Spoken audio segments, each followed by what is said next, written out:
Welcome to our channel Telugu Prabha. నేను మీ journalist Yagnamurthy. Prabhas హీరోగా నటించినటువంటి ది రాజా సాబ్ సినిమా జనవరి 9వ తేదీ సంక్రాంతి సీజన్లో మొదటి సినిమాగా విడుదలైంది. సో ఆ సినిమాకు వచ్చినటువంటి టాక్ గురించి మనం ఇదివరకు కూడా చెప్పుకున్నాము. ఒక డిజాస్టర్ టాక్ అయితే ఆ సినిమాకు వచ్చింది. అయినప్పటికీ కూడా ప్రభాస్కు ఉన్నటువంటి ఇమేజ్ ఏదైతే ఉందో దేశవ్యాప్తంగా పాన్ ఇండియా సూపర్ స్టార్గా, సో అవి ఓపెనింగ్స్లో ప్రతిఫలించాయి. అందుగురించి మొదటి రోజే 100 కోట్ల క్రాస్ని సాధించి సో ప్రభాస్ పొటెన్షియాలిటీ ఏమిటో మరోసారి తెలియజేసింది.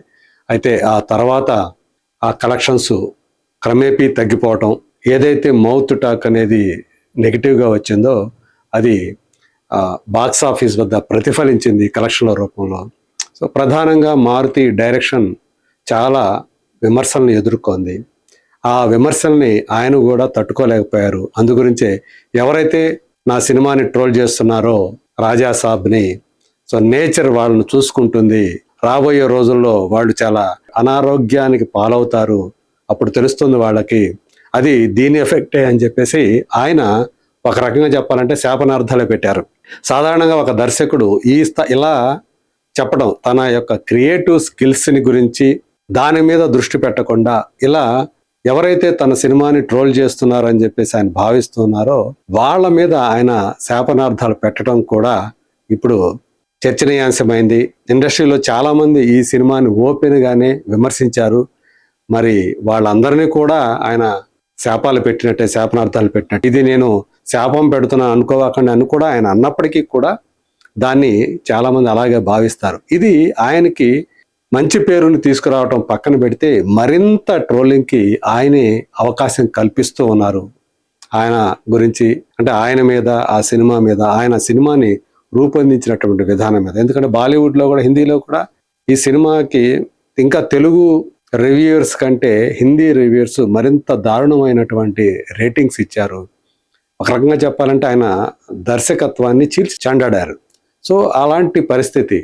సో దాన్ని ఆయన హుందాగా అంగీకరించాల్సింది పోయి సో శాపనార్థాలు పెట్టడం అనేదే ఇప్పుడు నిజంగానే చర్చకు దారితీస్తుంది, మరింత ట్రోలింగ్కి కారణమవుతోంది. సో ఈ సినిమా వచ్చి బాక్స్ ఆఫీస్ వద్ద 5 రోజులు గడిచిపోయాయి. ఈ 5 రోజుల్లో ఈ సినిమా సాధించినటువంటి వసూళ్లు ఏ స్థాయిలో ఉన్నాయి ఇండియా వ్యాప్తంగా అన్ని భాషల్లో కలిపి అనేది satnilk.com, సో అది బాక్స్ ఆఫీస్ ట్రాకింగ్ సైటు, అది అందజేసినటువంటి వివరాల ప్రకారం నేను మీకు అవి అన్ని చూపించబోతూ ఉన్నాను. ఇవి ధృవీకరింపబడినటువంటి సమాచారం అయితే కాదు. సో సోర్సెస్ నుంచి మనం తీసుకున్నటువంటి సమాచారం మాత్రమే గ్రహించాలని మనవి. సో ఒకసారి చూద్దాం ఎలా ఉంది, ట్రెండ్ ఎలా ఉంది బాక్స్ ఆఫీస్ వద్ద ఈ సినిమా అని. సో మామూలుగా ఆల్రెడీ మనం 4 రోజులకు సంబంధించినటువంటి కలెక్షన్స్ మనం చెప్పుకున్నాం. 4వ రోజు 6.6 crores, అది అంటే ఒక సింగిల్ డిజిట్కి పడిపోయింది. అంతకుముందు 3 రోజులు డబుల్ డిజిట్లో ఉన్నటువంటి ఈ సినిమా నెట్ కలెక్షన్ ఇండియా వ్యాప్తంగా 4వ రోజుకు వచ్చేటప్పటికి సింగిల్ డిజిట్కి పడిపోవడం కనిపిస్తుంది. సో నిన్న అంటే సినిమా రిలీజ్ అయినటువంటి 5వ రోజు మంగళవారం ఎర్లీ ఎస్టిమేట్స్ ప్రకారం 4.85 crore వచ్చింది అని చెప్పేసి మనకు తెలుస్తుంది. ఇది ఇంకా పెరిగే అవకాశం ఉంది, ఎంతో కొంత ఖచ్చితంగా పెరిగే అవకాశం ఉంది. ఎందుకంటే ఇది ఎర్లీ ఎస్టిమేట్సే, పూర్తిగా అన్ని ఏరియాల నుంచి ఇంకా పూర్తి సమాచారం వచ్చిన తర్వాత అప్పుడు ఇది మరింత పెరిగే అవకాశం ఉంది. సో 5 రోజులకు గాను భారతదేశ వ్యాప్తంగా రాజా సాబ్కి వచ్చినటువంటి నెట్ కలెక్షన్ ఎంత అంటే 119.45 కోట్లు, అంటే 119.45 లక్షలు. ఇక ఒక్కసారి మనం ఆ కలెక్షన్ పర్సంటేజ్ అంటే ప్రోగ్రెస్ ఎలా ఉంది, పెరిగిందా తగ్గిందా రోజుకు రోజుకు అని ఒకసారి కనుక చూస్తే మొదటి రోజుతో పోలిస్తే రెండో రోజు 51.60% తగ్గడం మనకు కనిపిస్తుంది. రెండో రోజు నుంచి మూడో రోజుకి 26.54 తగ్గింది. మళ్ళీ అక్కడి నుంచి చూసుకుంటే అంటే ఇది ఆదివారం 3వ రోజు, 4వ రోజుకి వచ్చేటప్పటికి ఏకంగా 65.45% తగ్గింది. అందువల్లే సింగిల్ డిజిట్లోకి దీని కలెక్షన్ వచ్చేసింది.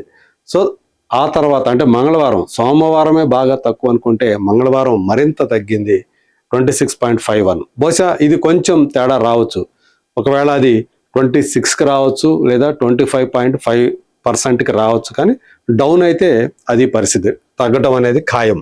మరి ఇది ఎలా ఉంది, మంగళవారం ఆక్యుపెన్సీ రేటు ఎలా ఉంది అంటే, సో ఓవరాల్గా అన్ని భాషల్లో కలిపి 21.12%, అంటే 4 షోలు యావరేజ్న కడితే వచ్చింది 21.12%. ఇది కూడా 2 తెలుగు రాష్ట్రాలకు సంబంధించినటువంటి తెలుగు వర్షన్ ఆక్యుపెన్సీ అని చెప్పి గమనించాలి.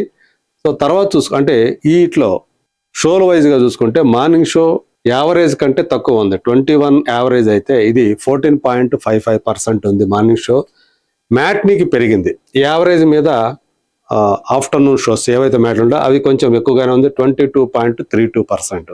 అలాగే ఫస్ట్ షో వచ్చే వాళ్ళకి ఆల్మోస్ట్ సిమిలర్, మ్యాట్నీకి ఎలాంటి ఆక్యుపెన్సీ వచ్చిందో అంటే 22.3, అంటే 22 సీట్లు నిండాయి 100 సీట్లకు గాను.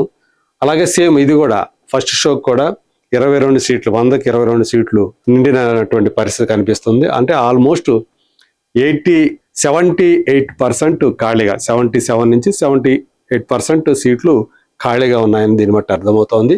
ఇక నైట్ షో వచ్చేటప్పటికి 25.2%, అంటే అన్నిటికంటే కూడా ఆ రోజు మొత్తం మీద సెకండ్ షోలకే కాస్త బెటర్గా ఆక్యుపెన్సీ రేటు, కనీసం 25%, అంటే 25 సీట్లు నిండాయి, 30 సీట్లు ఖాళీగా ఉన్నాయని చెప్తున్నాం.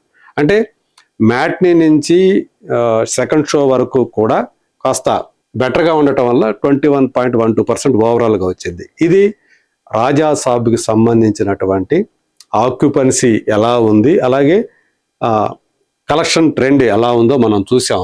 ఇందులో ఎక్కువగా ఏదైతే హిందీ బెల్ట్ మీద ప్రభాస్కి ఇప్పటిదాకా పట్టు ఉంటూ వచ్చిందో, ఆయన బాహుబలి 2 తర్వాత చేసినటువంటి సినిమాలు, బాహుబలి 2 అనేది రికార్డులు క్రియేట్ చేసినటువంటి పరిస్థితి, ఏది హిందీ వర్షన్లో కూడా. బాహుబలి 500 కోట్ల రూపాయల పైగానే అక్కడ కలెక్షన్ సాధించేది, ఒక చరిత్ర సృష్టించింది. ఇక బాహుబలి 2 చాలా ఎక్కువ, దానికి రెట్టింపు పైగా కలెక్షన్స్ వసూలు చేయటం మనం చూసాం. ఇక్కడికి వచ్చేటప్పటికి అంటే రాధేశ్యామ్, ఆయన పోస్ట్ బాహుబలి 2 చూసుకుంటే రాధేశ్యామ్కి అతి తక్కువ కలెక్షన్లు రావటం మనం చూసాం. ఆయన్ని ఆ క్యారెక్టర్, లవర్ బాయ్ క్యారెక్టర్లో ఆడియన్స్ అంగీకరించలేదు, హిందీ పాకెట్లు అని చెప్పేసి మనకు అర్థమవుతోంది. ఆ తర్వాత మళ్ళీ ఇప్పుడు అంటే సాహో చూసుకున్నా, అలాగే ఆదిపురుషు చూసుకున్నా, సలార్ చూసుకున్నా, కల్కి చూసుకున్నా, ఇవన్నీ కూడా చాలా బెటర్ పర్ఫార్మెన్స్నే హిందీ బెల్ట్లో చూపించాయి. బట్ ఇక్కడికి వచ్చేటప్పటికి, రాజాసాబ్కి వచ్చేటప్పటికి చూడండి, 4వ రోజు కేవలం 1.5 crore మాత్రమే నెట్ని సాధించింది హిందీ బెల్ట్లో. సో మిగతా అన్ని కూడా తమిళ్, కన్నడ, మలయాళం అనేది చాలా నామినల్గా మాత్రమే వాటి కంట్రిబ్యూషన్ కనిపిస్తూ ఉంది. సో ఏదైతే ఇది పాన్ ఇండియా సినిమాగా రిలీజ్ అయిందో, ఆ పాన్ ఇండియాకి తగ్గట్టు, ఆ ఇమేజ్కి తగ్గట్లు కలెక్షన్స్ అనేవి లేవు. ఒక తెలుగు సినిమా మాత్రమే మేజర్గా ఆ కంట్రిబ్యూషన్ అనేది కనిపిస్తూ ఉంది. సో ఇందువల్లే ఈ సినిమాకి సంబంధించి కలెక్షన్స్ తీసికట్టుగా ఉన్నాయని చెప్పాలి.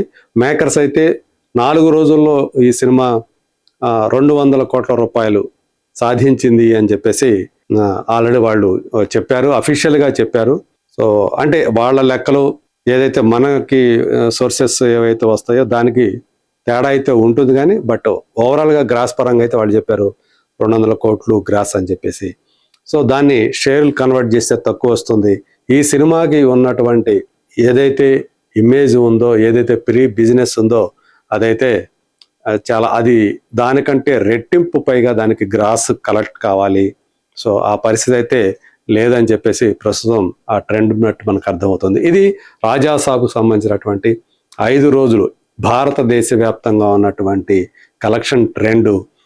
పూర్తి కలెక్షన్లు వచ్చిన తర్వాత మళ్ళీ మనం ఎంత షేర్ వచ్చింది తెలుగు రాష్ట్రాల్లో అనేది కూడా మళ్ళీ మనం మాట్లాడుకునే ప్రయత్నం చేద్దాం. అంతవరకు let us wait and see.